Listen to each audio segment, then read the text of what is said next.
Conto Consciência, o podcast da Diretoria de Comunicação da UFVJM.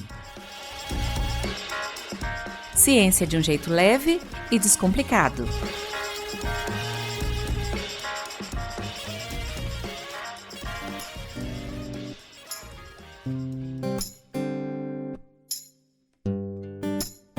O amor não é lúcido, não tem momento certo, muito menos padrão. E definitivamente o amor não é óbvio. Ele pode estar em qualquer lugar, a qualquer momento, inclusive em uma festa cercado por amigos e conhecidos.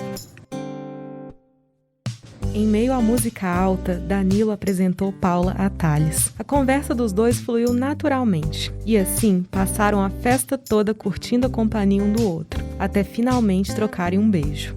O beijo foi meio atrapalhado. Paula era atriz e ficava tímida com essas trocas de carinhos na frente de outras pessoas. Na despedida, ela fez questão de levar Thales até sua casa, já que estava de carro. O caminho foi cheio de conversas e, no fim, ele ficou com o chapéu dela na esperança de vê-la de novo para devolver. Ambos trabalhavam muito e Thales temia que a rotina de trabalho da Paula pudesse limitar as aproximações entre os dois. Mas Paula tinha a intenção de fazer os dois funcionarem. Romântica como era, ligava sempre para Thales, que recebia de bom grado o carinho. Os dias foram passando, um fazia companhia para o outro, e aquela união foi se provando um verdadeiro encontro de almas. Com eles tudo foi muito rápido e logo já estavam morando juntos. Paula, escandalosa como era, gritava a Thales pela casa, que às vezes fingia não ouvir só para que ela fosse até ele. Em seguida veio o casamento. A cerimônia foi emocionante. Todos os amigos estavam lá para prestigiar a união. Após o casamento, vieram as primeiras dificuldades. O casal não conseguia engravidar. Determinados, arcaram com os custos de uma inseminação artificial. Se lançaram nessa aventura da paternidade cheios de expectativa e ansiedade. Escolheram os nomes dos bebês, que eram gêmeos, compraram roupas e brinquedos. Mas o pior aconteceu. Um aborto espontâneo levou o sonho deles embora. Mesmo desolados com o primeiro aborto, eles não desistiram e resolveram tentar mais uma vez. Voltaram à clínica para uma nova inseminação. Outra gravidez se iniciou.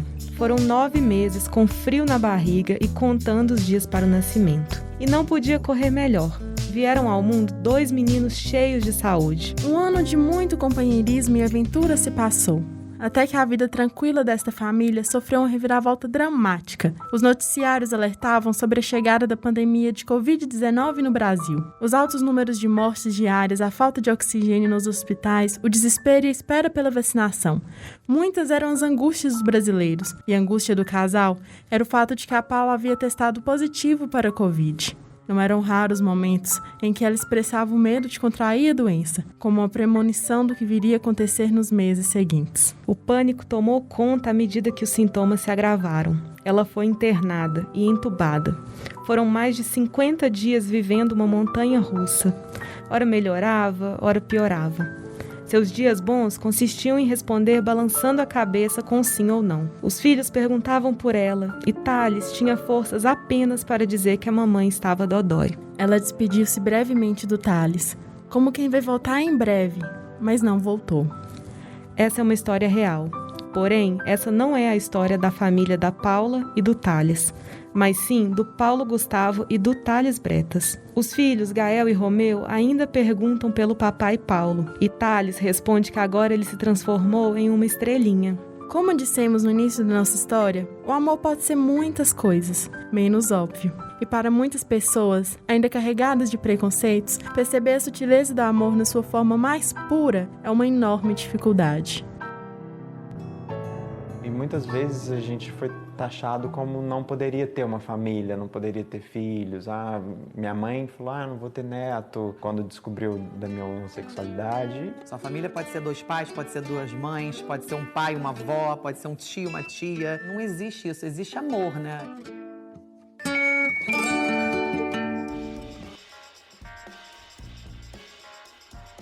Fala pessoal, lá vamos nós para mais um episódio do nosso podcast.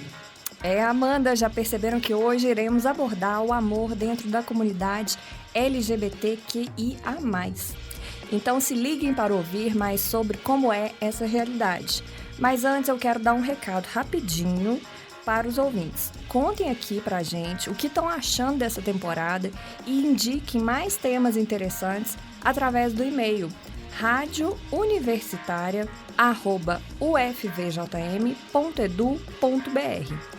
Casos e relatos pessoais sobre os assuntos dos programas também são bem-vindos, viu? Bom, pessoal, nós abrimos o programa contando a história de amor do querido Paulo Gustavo e do Thales.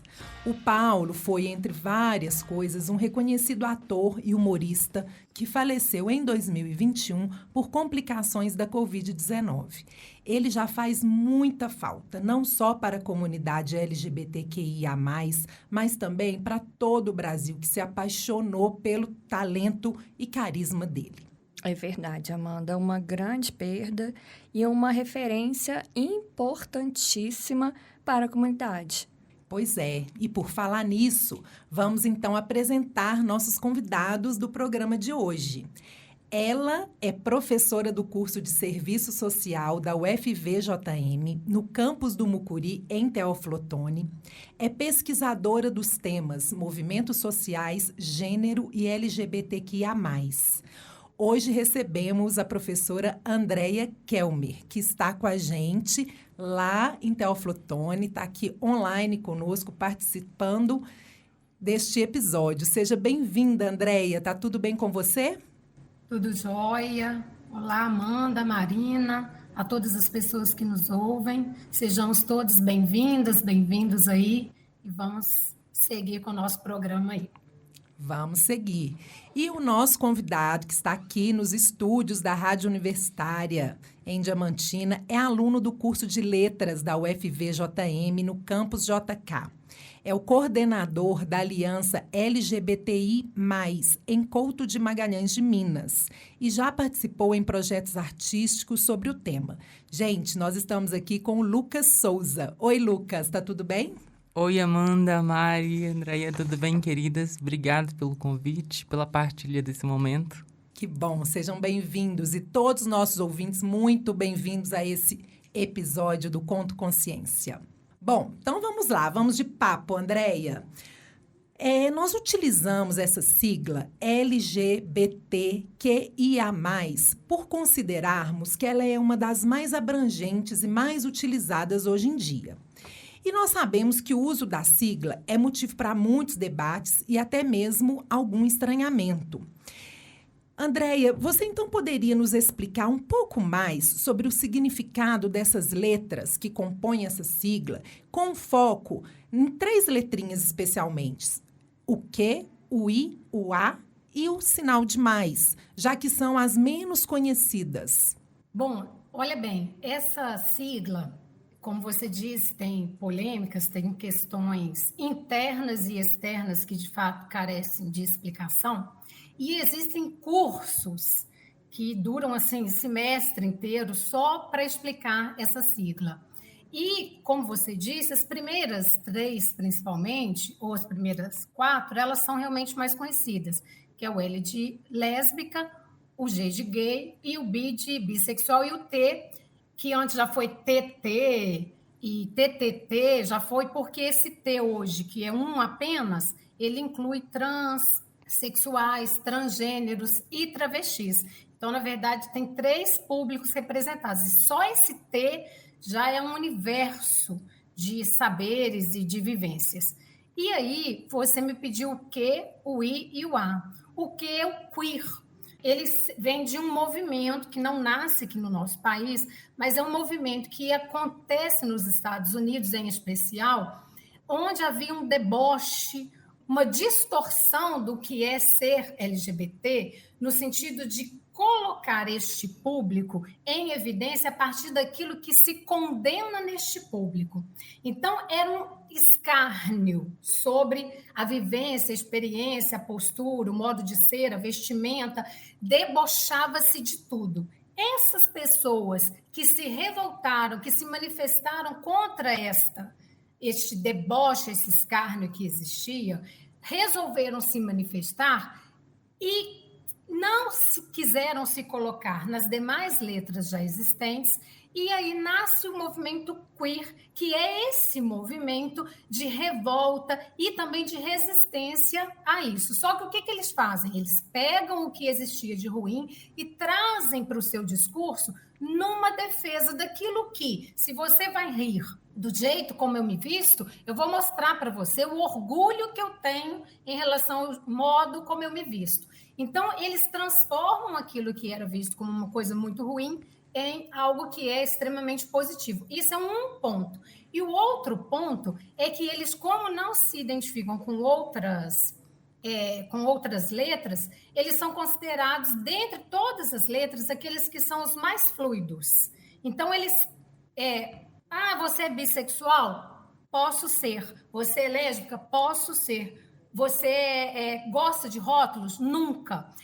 O queer, ele tem uma liberdade maior em relação a essa denominação. Eu conheço pessoas que adoram se identificar como queer exatamente porque isso dá uma liberdade maior, tanto no conceito, na hora dele se explicar, como também na sua vivência. Isso traz para si ou imprime ainda mais liberdade também na sua vivência sexual. A letra I são os intersexos. A gente tem a Associação Brasileira de Intersexo, porque o I é intersexo. Então, antigamente, talvez as pessoas que tenham a minha faixa etária aí, que estão na base dos 50, vai lembrar que a gente falava, as pessoas falavam, quando tinha muito desconhecimento de intersexo, porque intersexo é algo muito novo, falava-se em hermafrodita. Não sei se vocês conhecem essa história, mas isso vem da mitologia grega, né? Lembramos.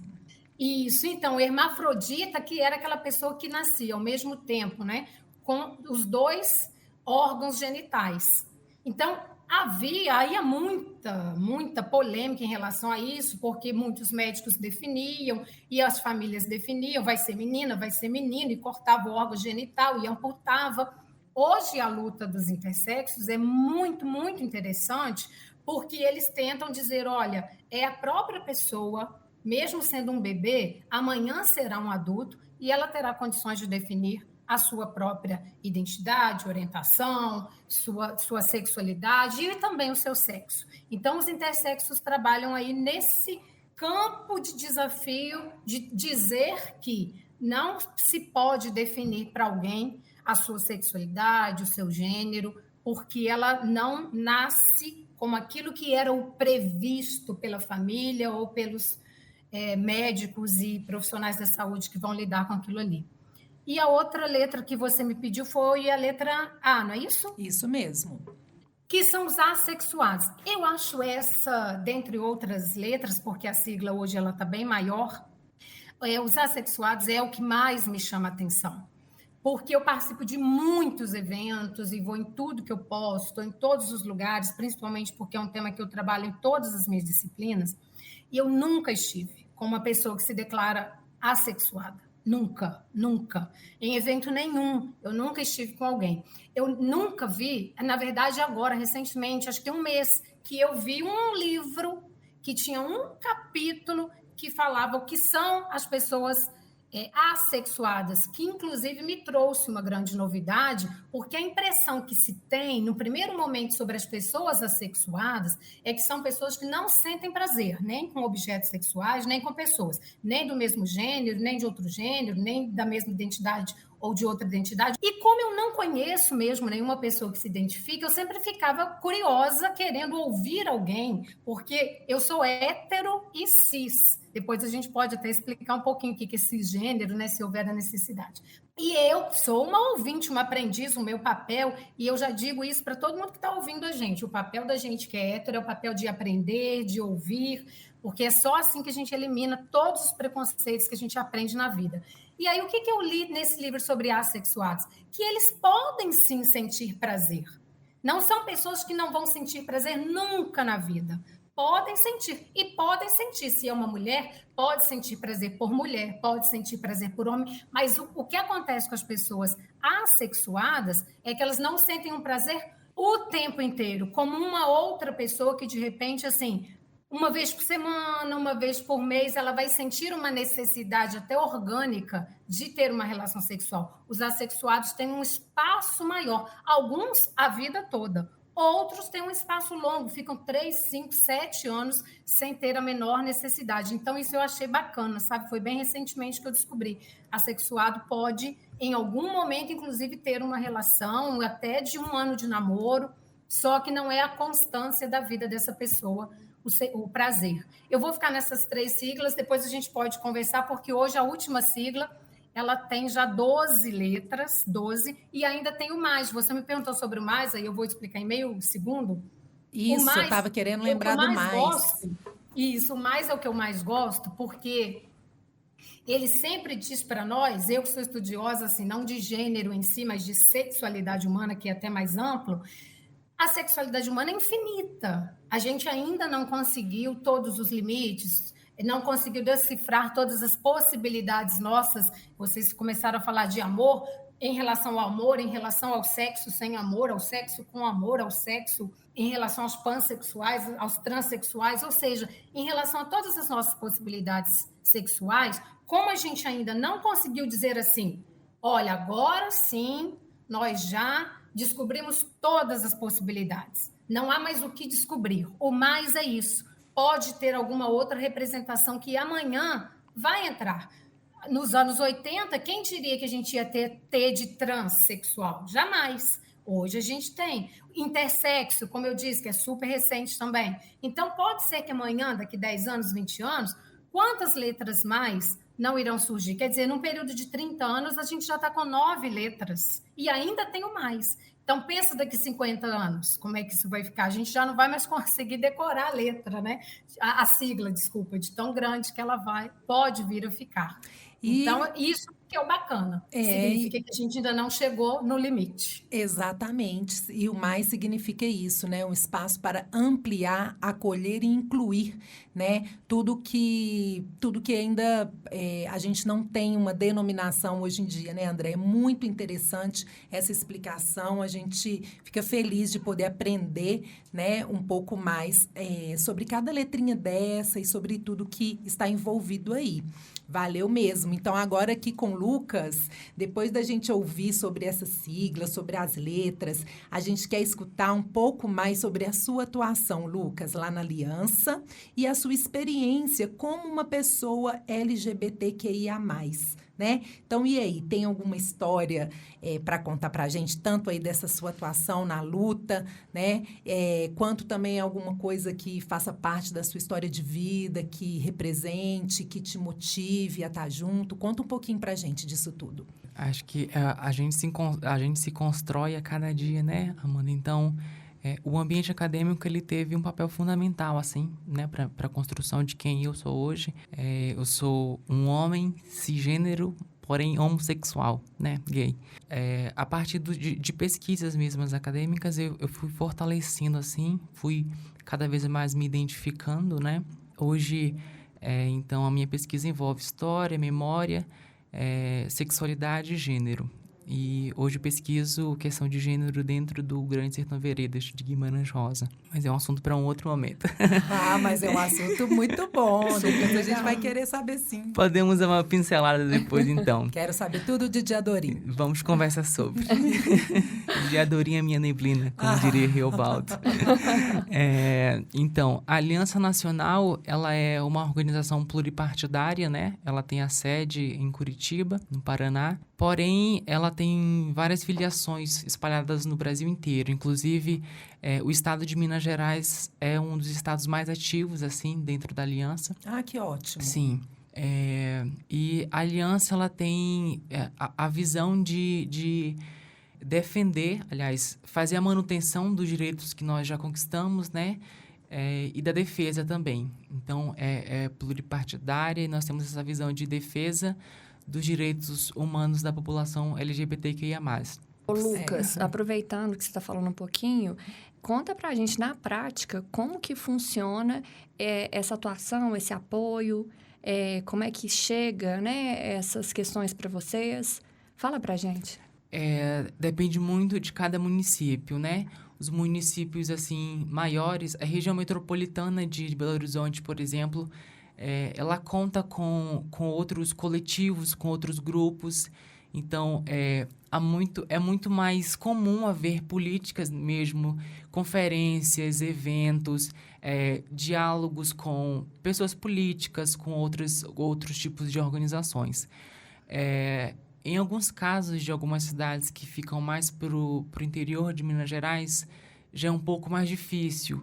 E aí depende muito de uma questão cultural da cidade, né? Da questão religiosa e por aí vai. Mas há casos realmente assim de que é necessário agir não só com notas, por exemplo, notas de apoio ou notas de repúdio, mas de entrar mesmo com o corpo jurídico, porque são pessoas que foram agredidas em alguma situação assim na rua. Então, depende muito assim de cada localização e tal, e da efetivação também. Há casos que é realmente necessário entrar com um corpo jurídico de assistência psicológica e etc. Legal, e muito bom saber que a gente tem uma representação aqui em Couto de Magalhães, né, fazendo esse papel importantíssimo e muitas vezes, né, atuando onde o Estado deveria atuar e não tem dado conta, né, Lucas? Exatamente, Amanda. Só para complementar, às vezes algumas pessoas perguntam, né, e como é que fica as cidades que não têm a coordenação municipal, né? Nós temos a coordenação nacional, a estadual, que fica em Belo Horizonte, e as coordenações municipais. Aí já perguntaram, e se acontecer algum caso de homofobia, agressão em Diamantina, por exemplo? Podem recorrer à coordenação de Couto de Magalhães de Minas, que a gente tem esse total, que a gente oferece esse total apoio, seja jurídico, psicológico e etc. Ah, que bom. Mais para o finalzinho, então, a gente vai voltar nesse ponto, viu, Lucas? É muito importante. Para passar o contato, né, Amanda? Exatamente. A gente não vai esquecer disso, não. Então, agora vamos voltar a bola desse jogo para a Andréia. Andréia, a gente sabe que o movimento LGBTQIA+, abrange tanto questões de gênero quanto de sexualidade. Mas, embora muitas pessoas confundam, não são a mesma coisa, né? Então, você poderia nos explicar um pouco mais sobre essas diferenças entre gênero e sexualidade? Com o início do movimento LGBT crescendo, o conceito de gênero amplia demais. E aí, gente, eu vou falar o que eu li ontem, porque não dá. Essa pergunta, a gente vai fazer um podcast só sobre gênero. Não dá para eu explicar toda essa trajetória de mudança que vai acontecendo nos anos 90, vai acontecendo nos anos 2000, principalmente porque as pessoas LGBTs vão cada vez mais discutindo as possibilidades de gênero, que agora vão caminhar com conceitos de identidade sexual, com conceitos de sexualidade, hipersexualidade, pansexualidade. Então, assim, são muitos outros conceitos que vão surgindo, identidade sexual, enfim. Mais do que tentar entender que gênero é uma construção social, qual que é a grande luta LGBT? Que isso seja entendido também como uma construção individual. Olha que bacana isso, ou seja, mais do que dizer assim, olha, quem pode determinar o que é o papel do homem, da mulher, da pessoa LGBT, não é a sociedade em si, mas a própria pessoa. É uma questão de liberdade. Liberdade. O Comitê Interamericano de Direitos Humanos diz isso também, já lá nos anos 2000, que entender que gênero é a possibilidade da própria pessoa dizer quem ela é, quais os papéis que ela quer exercer, como ela quer viver a sexualidade dela, isso significa liberdade. Então, o conceito de gênero hoje está bem mais atrelado à ideia de uma liberdade ampla de se falar da sua própria sexualidade do que estava no início. No meio desse caminho tem muitas outras coisas que fica para uma próxima vez. E sexualidade. Eu sempre digo assim, olha, eu sou uma estudiosa, já tem 30 anos, não de gênero, mas de sexualidade, porque enquanto o gênero vai fazer definição dos papéis, das relações de poder entre os corpos e o que pode e o que não pode, e aí ninguém está me vendo, mas eu estou colocando aspas nesse pode, não pode, deve, não deve, em relação aos nossos comportamentos sexuais e em relação àquilo que é ser homem, o que é ser mulher, o que é ser...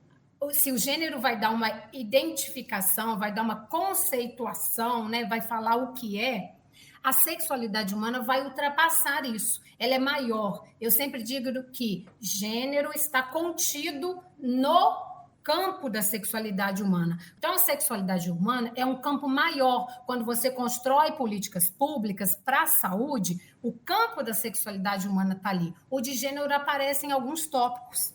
Então, a sexualidade humana determina não só o que sou eu, o que é você e como eu vou me comportar, mas fala de política, fala de poder, fala de comportamento. A sexualidade, inclusive, trata de assuntos em relação à saúde, em relação à psiquiatria, em relação à medicina, em relação às ciências humanas, sociais, antropológicas, mas ambos falam de seres humanos que querem ser respeitados. Eu sempre digo que o ponto comum entre gênero e sexualidade humana é isso. A gente tem que estudar para entender que a gente quer ser respeitado naquilo que a gente define para nós. Nada melhor do que ouvir e conversar com quem entende, né, para a gente aprender, para a gente ampliar a nossa visão de mundo, inclusive, né? Então, a gente acabou de escutar aqui a Andréia falando de liberdade individual, de questões mais amplas, né, que envolve a sociedade e também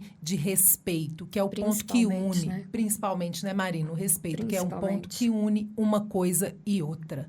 Lucas, emendando aqui uma outra perguntinha para você, o que a gente quer saber agora é como que essas questões, né, que envolvem LGBTQIA+, influenciam outras esferas da sua vida, como, por exemplo, o seu trabalho com a arte, que a gente sabe que tem. Que pergunta maravilhosa. Então, eu não sei se eu me descobri primeiro, assim, enquanto pessoa, ou depois na arte, ou se foi um encontro, assim, das duas coisas. Mas foi muito aleatório, eu digo que foi aqui dentro, eu sempre vi alguns movimentos dentro da universidade, né, se fortalecendo e tal, e a Andréia falou sobre o hermafroditismo, né, que hoje a gente já não usa mais essa nomenclatura, é a intersexualidade, mas dentro do campo artístico, literário, essas questões aparecem, e de maneira... o que a gente chama de linguagem poética, né?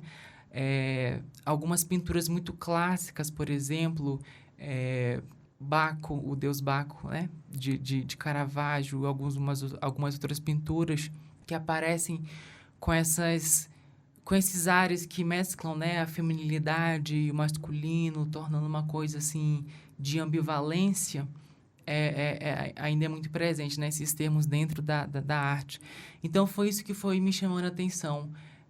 Por que eu posso ser somente uma coisa? Por que eu não posso ser várias coisas? Então, foi mesmo dentro do campo artístico. E que eu fui cada vez a mais me descobrindo e fortalecendo a pessoa que... eu nem me considero um ativista, mas essa pessoa que está lutando por alguma causa. Então, volto a repetir, né, sobre o papel fundamental da arte para o entendimento de algumas questões, de algumas nomenclaturas e etc. O Grande Sertão Veredas, que eu já mencionei para vocês, né? Então, essa geografia que é apresentada, né, é um contexto histórico, político, social de jagunçagem, de heteronormatividade, onde a mulher não tem espaço, né, para ser mulher, é uma área que me chama a atenção.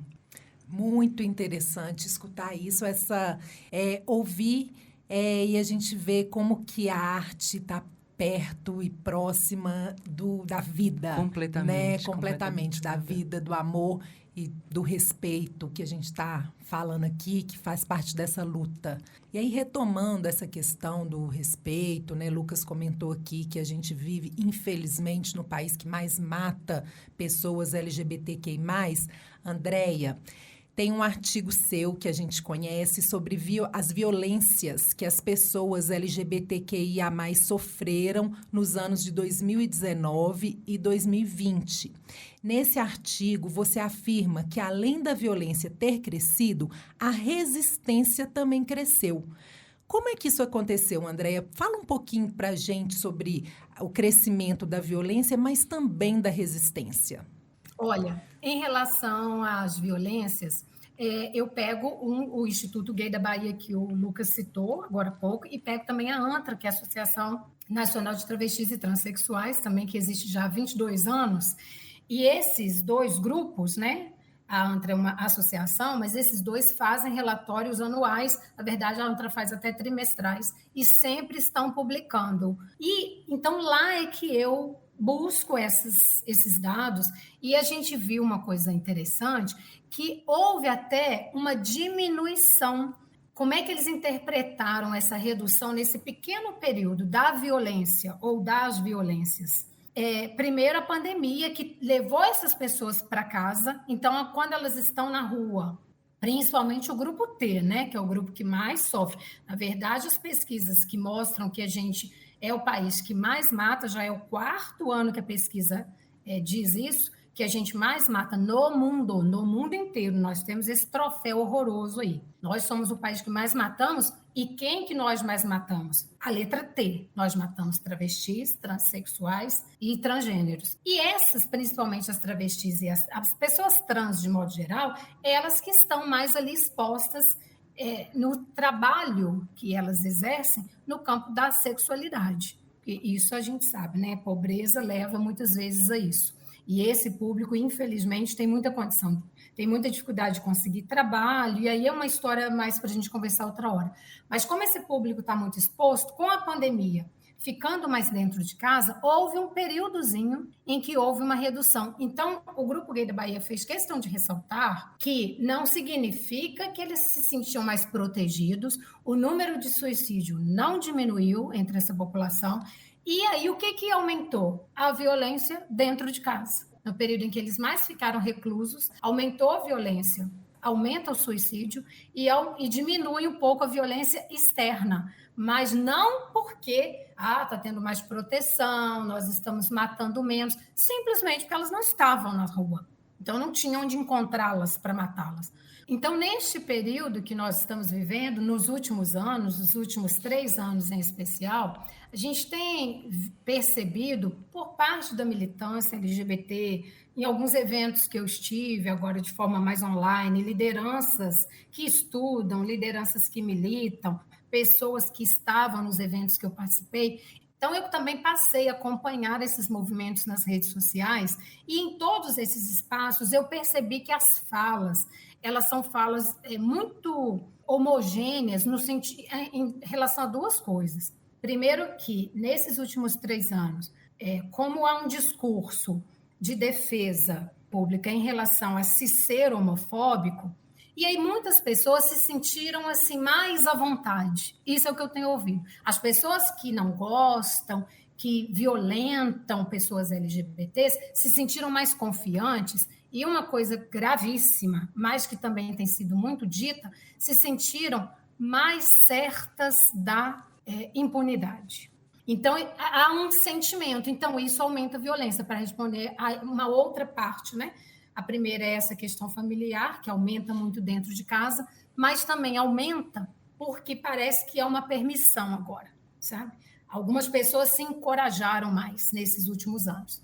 Agora, em relação à resistência, olha, isso é histórico, gente. Quando você fala de mulher, quando você fala de indígena, quando você fala de pessoas negras, em quais são os momentos onde as resistências se dão de forma mais visível e mais intensa? Quando é que a resistência acontece? É quando existe maior opressão. São nos momentos de maior opressão, são nos momentos de maior dificuldade em se fazer sentir ser humano, porque nós estamos ainda, ano 2022, precisando da gente provar que é ser humano, não é? Quando você levanta uma placa, vidas negras importam, nós ainda estamos aí, dizendo que essas vidas importam. Olha onde a gente ainda está, infelizmente. Então, quanto mais a opressão, quanto mais a violência, mais a resistência.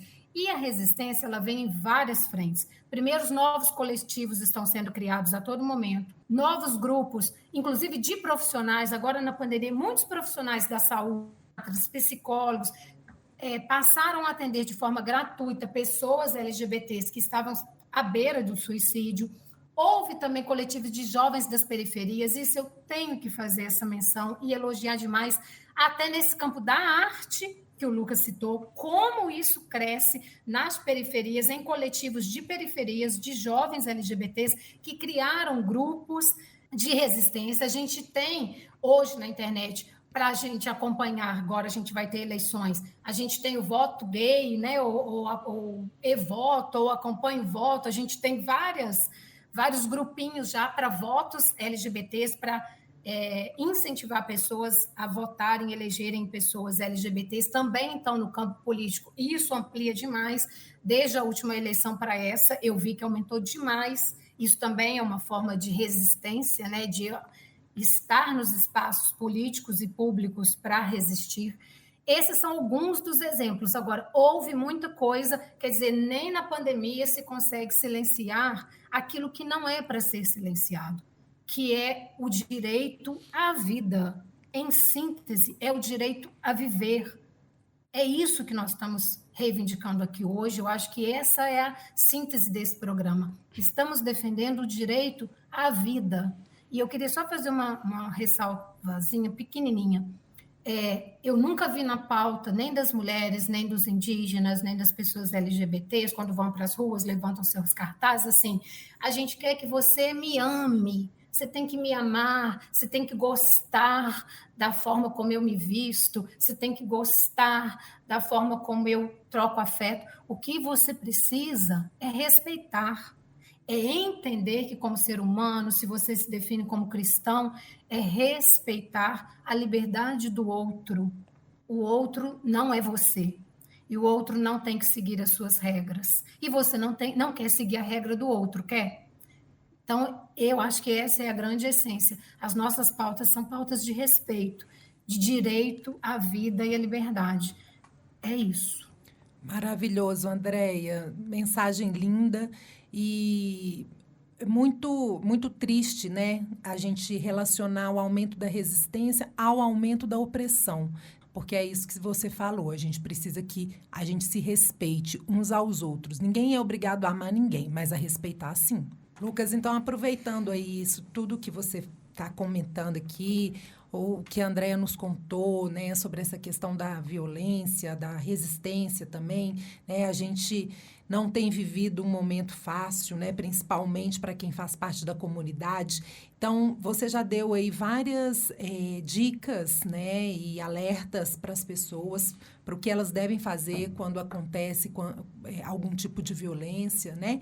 Então, e como coordenador da aliança, você quer deixar um contato, você quer deixar alguma orientação mais específica, dar alguma dica para os nossos ouvintes, sejam pessoas da comunidade LGBTQIA+, ou não, o que essas pessoas devem fazer e como entrar em contato para poder ser atendido, né, pelos serviços que a Aliança oferece?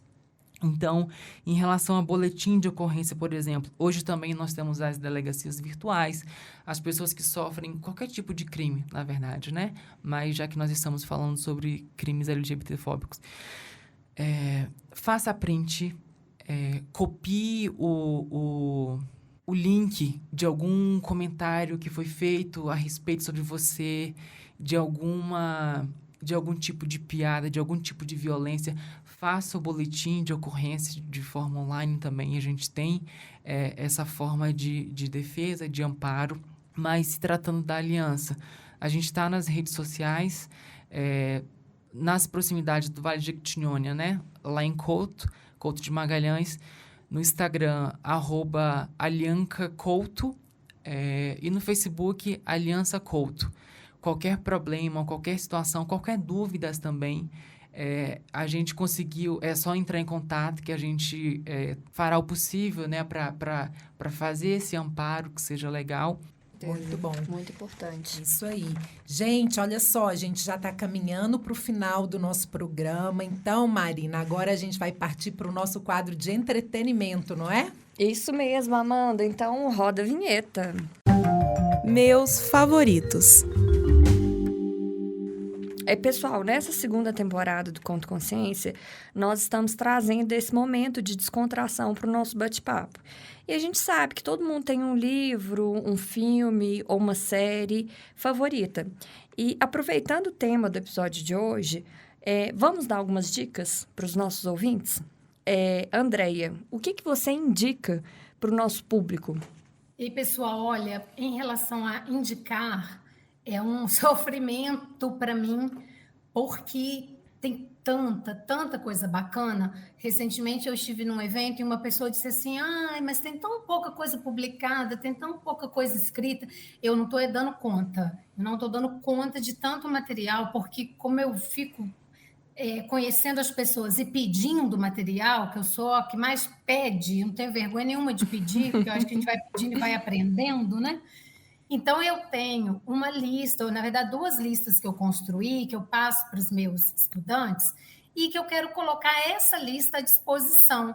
Então, eu posso colocar, meninas, talvez o meu e-mail à disposição, vocês podem falar no final o meu e-mail, e se alguém quiser, pode me escrever, e eu envio essa lista. Eu acho que aí fica uma coisa completa, e eu amo divulgar, porque eu acho que conhecimento existe para a gente divulgar. Mas eu vou dizer pelo menos assim 3, 4 coisas que, se vocês já quiserem, para quem quiser começar a ler, quiser começar a entender, tem algumas coisas que eu acho que dá para serem as primeiras. Eu já tinha falado da ANTRA e do Grupo Gay da Bahia, então eu vou reforçar, porque eu acho que esses 2 grupos, como é só ir lá no Google e digitar, tem tanto material ali dentro, e eles fazem uma linguagem muito bacana para quem está iniciando, para quem está começando, para quem quer conhecer os conceitos, igual a gente falou aqui, mas também tem denúncias, tem indicações, tem cartilhas que você pode até divulgar isso para colegas seus. Então, eu acho que esses 2 têm que ser vistos. Eu acho que também é importante ler o relatório do STF. O STF criou um relatório no ano de 2020 chamado Diversidade. Esse relatório, além de ter toda essa trajetória, todas as leis que foram aprovadas, inclusive ele é bem recente, né? Então vem as últimas que foram aprovadas, na parte inicial vem todos os conceitos. Esses que a gente falou um pouquinho dessa sigla, explica cada um deles lá, então é um livro muito bacana. E o último que eu quero indicar, que também está acessível, é um livro que chama Gênero, Sexualidade e Direito. 2 pontos, uma introdução.